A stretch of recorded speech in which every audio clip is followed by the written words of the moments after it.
Antes de eu passar aqui para Ceci, Maísa, que também quer estar aqui com a mão levantada, eu vou fazer uma pergunta aqui a vocês. Vocês entendem que do governo anterior para o governo atual piorou a questão da alimentação e do cardápio na escola? É isso que vocês estão querendo dizer? Isso, Eu, até porque eu acho que piorou, de certa forma. não estive na EREM, né, em outros governos, porém, o que me foi passado pelos alunos de outros mandatos é que sempre foi, tipo, óbvio que não era, sei lá, um sushi, uma comida assim, uau, mas era comida saudável, era um inhame de vez em quando, que, meu Deus, eu tô em 2 anos naquela escola, eu nunca vi uma macaxeira, um inhame, uma coisa assim diferente, que seja saudável. Então, assim, eu vou tocar aqui com o cardápio, o último cardápio que a gente teve na escola, antes do recesso, que foi arroz, feijão e carne moída, arroz, feijão, frango assado e macarronada de carne moída. Isso Daí, se for foi o anterior, você está falando. Isso foi o último que a gente teve, mas se for procurar direitinho, ó, café da manhã da última vez foi cuscuz e ovo, pão, carne moída, biscoito e pão com ovo, e foi isso, tá ligado? Não é uma coisa diferente, é sempre carne moída, difícil quando tem um queijo, assim, uma coisa diferente. É realmente a questão de repetitivo. Entendi. Então, veja só para a gente aqui alinhar as coisas. Vocês entendem claramente e deixar bem claro que não é a elaboração da alimentação. As meninas aqui, que estão aqui representando, estão falando, e até a gente não colocou aqui a imagem delas, até para preservá-las de alguma retaliação, que a gente não sabe o que é que está do outro lado, e aí a gente teve esse cuidado também. Deixar bem claro que ninguém está falando aqui das pessoas, das merendeiras, daqueles profissionais que fazem a alimentação. É a questão do que está sendo oferecido. As merendeiras entregam o que está oferecido e fazem com que essa alimentação seja melhor. O que está se falando é o seguinte, que eu já venho falando aqui há muito tempo. A gente tinha muitos problemas no governo anterior, mas na questão da educação, da alimentação, era louvável, porque tinha sim um padrão diferenciado de alimentação e de dieta diferenciada. Então, isso aí está sendo constatado agora pelas alunas. Agora, me diga uma coisa, qual a dificuldade que vocês encontram na questão da nomeação do novo diretor? O que é que vocês têm a dizer sobre isso? A indignação da gente não é nem questão só de ser essa pessoa, ser a nova diretora, e sim por causa que teve uma seletiva e nessa seletiva não foi aceita. Se eu estudo por um longo tempo para tirar uma nota excelente, boa, e se eu posso chegar a ter um apadrinhamento político e eu passar, por qual motivo eu irei estudar? Qual é a motivação que eu irei querer para estudar? E não é nem isso. A questão também é, se existe um processo seletivo para isso, não faria sentido ter esse processo seletivo se ela foi escolhida por apadrinhamento político, né? Digamos assim. Não faria sentido existir esse processo seletivo. Não deveria existir se, no fim de tudo, foi escolhido por causa de política. Entendeu? Então não haveria necessidade de edital de nada para nomear e pronto, e não gerava nenhuma... Exatamente. E visto que o outro concorrente, né, que eu não vou citar nomes, o outro concorrente tirou uma pontuação alta, né, em referência da atual gestora, tirou uma nota alta, foi por merecimento, ele merecia em questão de notas, não por pessoa, não pelo tempo de trabalho que ele tem lá, não por nada, até porque ela também é uma mulher muito capacitada, entendeu? Tem sua jornada aí durante a educação, é uma boa educadora, porém é a questão disso, teve um processo seletivo para isso e não foi o que ocorreu, foi escolhido por causa de política. Perfeito. Então, vocês estão criticando a elaboração do processo. Se era por indicação política, não haveria necessidade de estar fazendo isso aí. Eu quero deixar bem claro para vocês que isso é uma reclamação do todo. Porque se não era para respeitar o processo e o edital, não havia necessidade. A própria governadora nomeasse quem ela achasse interessante ou quem era indicado pela base política de cada município e aí resolvia o problema. Eu estou aqui com a mão levantada ainda de Maísa. Pode continuar a falar mais. Depois, Isabela.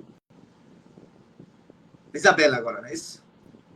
Assim, como já falaram, não precisaria ter o concurso se fosse só por indicação. Então, assim, a gente também não ficou insatisfeito pelo fato de ser ela, mas sim por causa da injustiça que ocorreu, entendeu? Com uma pessoa que estudou, que já estava há muito tempo, e que realmente também é capacitado para isso. Citaram em uma página que, assim, escolheram ela por causa de trajetória. Mas, tipo assim, o outro concorrente também tem muita trajetória dentro do Enem. Ele já é uma pessoa que está lá há muito tempo, que conhece a dinâmica do ensino de lá, entendeu? Conhece todo mundo. Então, assim, realmente foi uma coisa muito injusta. Entendo. Isla. Até porque, por trajetória, lá no Enem, se a gente não estudar, a gente não passa por trajetória. A gente não ganha ponto por comportamento. Tem que passar e tem que estudar, né, Isla? Tem que estudar e tirar uma nota boa para passar, né? Foi ótimo essa observação, gostei, muito bem. Eu nunca passei por trajetória, não. Se eu não tivesse notas boas, era reprovado. Mas pode falar, desculpa. Pode falar, Isla. Fala, Isabela.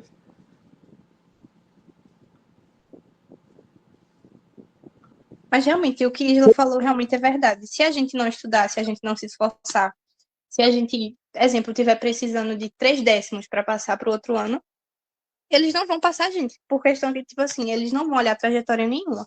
Apenas vão falar, não passou e pronto, entendeu? Então, assim, essa coisa que falaram aí por trajetória, para mim não fez sentido nenhum. Entendo. Maísa, tá com a mãozinha levantada. Pode falar, Maísa. Bom, é justamente isso, né? Fizeram questão de colocar na publicação. Não foi por 3 décimos, foi pela trajetória. Mas se a gente passasse pela trajetória, seria bom demais, né? Justo, é. Seria excelente, porque já tem 12 anos que eu estudo, então automaticamente já estaria indo para a faculdade plena. Muito bem. E sem contar que se for realmente usar essa desculpa de trajetória, a trajetória mais qualificada seria a do ex-vice-gestor, que era muito tempo na escola, já sabia como lidar, sabia como é lidar com uma escola grande, porque querendo que sim, querendo que não, a escola EREM é uma escola grande, tem muitos alunos, são demandas diferentes, são pessoas diferentes. Então, realmente, essa de passar por trajetória não tem lógica nenhuma. Se for usar essa desculpa, que use pelo menos direito, use para o lado do ex-gestor, que é ele tem uma trajetória grande na escola e tem boa nota. Então, ele tem o perfil completo para uma pessoa que deveria estar lá. Não tem lógica nenhuma. Larissa e Isla. E May também quer falar? May, Maísa. Bom, e lembrando que não é que ela não seja capacitada para isso, mas se fosse olhar por esse lado, o nosso antigo vice-diretor, ele está lá há mais de 10 anos, né? Então, se fosse por esse lado, digamos que ele seria mais capacitado para a nossa escola, já que ele está lá há muito tempo. Isla. E já que foi por indicação, ao invés de ser por indicação política, essa indicação deveria ser por nós alunos, que estamos lá o dia todo na escola. Como se fosse uma espécie de eleição dos alunos. Como é feito na Federal, já foi feito há algum tempo também nas escolas, porque tinha, assim, uma conversa logo no início do governo da Raquel, queria fazer eleições diretas, né? Mas depois... Concordo plenamente com Isla. O lógico seria uma eleição para quem está dentro da escola. Não tem lógica nenhuma colocar pessoas de fora que não sabem como é o dia a dia numa escola de referência, numa escola integral, não sabem como é o dia a dia da gente com as pessoas que estão lá dentro, até porque não adianta nada colocar só político para decidir as coisas da gente, porque a gente está lá todo dia, a gente tem experiência do que a gente vive com os gestores, entendeu? Óbvio que tem sempre coisas a melhorar, mas, assim, uma coisa básica que é um gestor de uma escola ser escolhida por outras pessoas que não têm noção nenhuma de como é o dia a dia lá. Não tem lógica, não tem cabimento, não tem desculpa. Meninas, eu vou passar agora para a Tássia Fernandes, que ela tem uma pergunta para também passar para vocês. Tássia, é com você. Bom dia, meninas, tudo bem? Eu vou logo fazer, né? Só uma opinião minha, e eu creio que vocês também podem falar se concordam com isso ou não. A gente vê que vocês estão indignadas, né, por usarem esse termo de trajetória, isso e tal, e como vocês citam, né, o ex-diretor, é como se ele conhecesse a particularidade, a deficiência de cada uma que tem naquele âmbito ali escolar, não é isso? Isso mesmo. Ele, tipo, ele sabe de todo aonde cada um ali dentro daquela escola, na ERE, a gente tem um ditado, que a gente trabalha como família. A gente não trabalha apenas como alunos e diretores. A gente trabalha como uma família. A gente vai para o lado não só profissional, mas ali o lado emocional, onde cada um conhece a capacidade de si mesmo e a capacidade do outro. E isso traz essa indicação para vocês, né? Isso, até porque é, é nítido que a gente passa o dia todo na escola. Então, acaba que a gente cria uma relação de convívio direto naquela escola. Então, a gente precisa criar uma família lá dentro. E isso é uma coisa que não se cria do dia para a noite, obviamente. A gente teve um ano, que para os meninos que estão no terceiro ano, tiveram 3 anos com o ex-diretor, que ele já conhece todo mundo, ele tem decorado o nome de todo mundo, não é só o nome que ele decora as dificuldades, as coisas que a pessoa é boa. Naquela escola, a gente sabe muito bem quais são as turmas que são boas para cada coisa.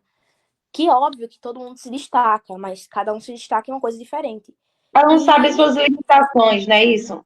E isso, que naquela escola a gente está muito vulnerável a muita coisa. É um dia muito longo, é um dia muito cansativo. E cada um tem problemas psicológicos ou problemas familiares mesmo. E uma coisa que a gente percebia muito com o antigo diretor é que ele conseguia dar uma abertura para esse momento. É tipo, se você tá mal, a gente entende, a gente tá de boa com isso e a gente consegue cuidar de uma forma que a gente possa, tá ligado? Ele era flexível, né? Isso, quando a gente tá chorando, a gente não precisa estar na aula, a gente pode descer e chorar lá embaixo. A gente tem um suporte, a gente tem um apoio, entende?